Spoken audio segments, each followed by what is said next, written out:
Hey everyone, today I'm going to show you how to delete your search history in Outlook 2016. Without any further ado, let's get started. First, open your web browser and navigate to outlook.cloud.microsoft. Once you're on the page, log into your Microsoft account using your credentials. This will load your inbox and give you access to all your Outlook features and settings. After your emails have finished loading and you can see your inbox, direct your attention to the top right corner of your screen. You'll notice a gear icon located there.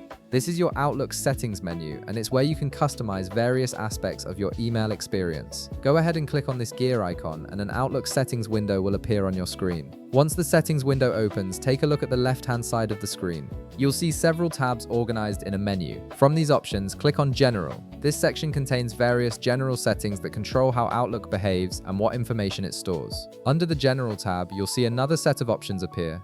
Look through these carefully and locate the option labeled Privacy and Data. Click on it to access your privacy settings. This is where Outlook stores information about your account activity, including your search history. Within the Privacy and Data section, scroll down until you find the Search History area. Here, you'll see a button that says Delete History. Click on this button to begin the process of clearing your search records. After clicking, a confirmation window will appear on your screen, informing you that all your search history will be permanently deleted and cannot be recovered. This is an important step to ensure you're aware of what you're about to do. Finally, click on Continue to confirm the deletion. Outlook will then process your request and remove all your previous searches from its records. This helps protect your privacy and clears any saved search terms you may have used in the past. And that's it. You've successfully deleted your search history in Outlook 2016, ensuring your past searches are no longer stored in the system. If this video helped you out, be sure to leave a like, subscribe, and I'll see you in the next one.